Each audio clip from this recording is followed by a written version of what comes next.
You have a new to you yarn that you'd like to knit with, and where do you start? Now, the ball band may give you some information about the suggested needles to use for hand knitting and what stitches you might get. But as machine knitters, this doesn't tell us anything. This doesn't tell us what tension to turn on the tension dial of your machine. Let's spend some time today playing with a Get Acquainted swatch. Hi, I'm Sue. I'm the voice and the hands from the Knit It Now videos. And for over 10 years, we've been helping knitters just like you have success with their knitting machines. Now, when we're talking about a Get Acquainted swatch, I used to call this a tension swatch. So it's just a little swatch that lets you know how the yarn is going to knit up. The concept of a Get Acquainted swatch was introduced to me by a fellow knitter, Nancy, who knits a lot. She does production knitting. And anytime she gets a new yarn, she casts on and starts knitting with that yarn in the stitch pattern that she's hoping to use. And she'll start way down at the tightest tension and work all the way up to the loosest tension, marking as she goes. Not to be confused with a gauge swatch. A gauge swatch is what you knit so that you can calculate what your stitches and rows are. I'm talking about a Get Acquainted swatch. It's just a way for you to play around with the yarn to see how it's going to knit on your machine. What tension that you like the feel of as you're knitting this new yarn. I have this new yarn and I don't know what to do with it, so I'm going to cast on a few stitches, maybe 20 stitches or so. Now, in my experience, I know that this is a worsted weight yarn. Looking at the ball band, it tells me information that will let me know that this is probably a bulky or a mid-gauge yarn. I'll cast on a few stitches and just start knitting.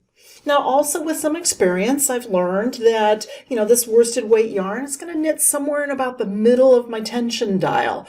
So I'm probably not going to knit this heavy yarn at a tension 0, right? And tension 10 at the opposite end of the gauge is probably going to be way too loose. I'll start at about the middle of the tension dial. So for my tension swatch or my Get Acquainted swatch, I just cast on maybe about 20 stitches or so and knit for a little bit. I started at tension 7, sort of middle of the range of my tension dial. I'll knit for an inch or so and then mark my tension. I'll use eyelets to mark the tension and then knit a couple more inches. Now, immediately as I'm knitting, I can tell tension 7 with this yarn is just too loose for me. So I'm going to crank down the tension by 1 full number, put in some eyelets again, I'll take it down to 6, and knit for a few inches. Now that's feeling a lot better.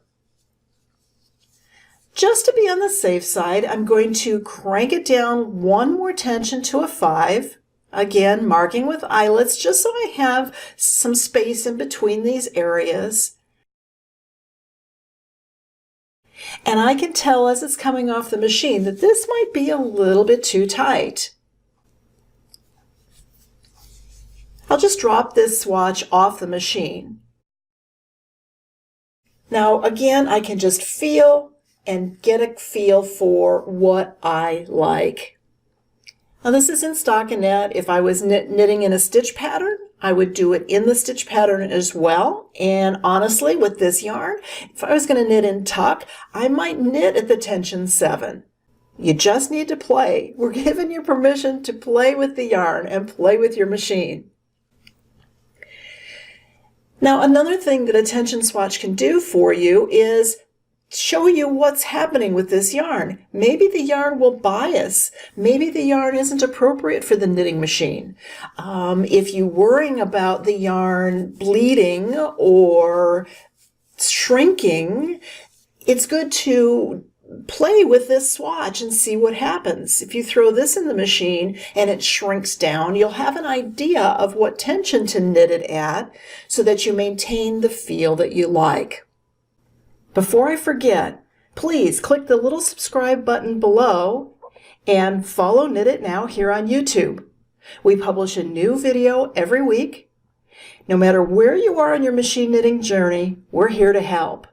Nancy puts a tag on her Get Acquainted swatch and then puts it in with the cone or the balls, and if she's going to store the yarn, so that she has something to reference. She puts as much detail on that tag as she can, so she remembers what machine she used, what tension she used, what she did to the swatch, and the brand name and when she bought it and all that good stuff. So put as much detail as you can. So when you go back to buy this yarn again, you have the facts and you can get knitting quickly. So now that I have this tension swatch, I'm going to go ahead and knit my gauge swatch, measure this gauge swatch. I'll dress it, hang it, do whatever I need to, the proper way for a gauge swatch, and I'm ready to get knitting. My garment will have the proper gauge and it'll feel the way I want it to feel. So I'll use a Knit It Now pattern, I'll draft my own pattern, I'll use software based on my gauge. I'm not matching anybody else's gauge. If you struggle with your knitting and your knitted items don't come out the right size, swatching is not optional. We have an entire classroom at Knit It Now on the subject of swatching. knititnow.com/swatch. I hope you'll embrace knitting a Getting Acquainted swatch when you try new yarn. It'll save you time and also open up a world of possibilities with the wide range of yarns that we have available to use on our knitting machines. Until next time, thanks for watching. Happy knitting!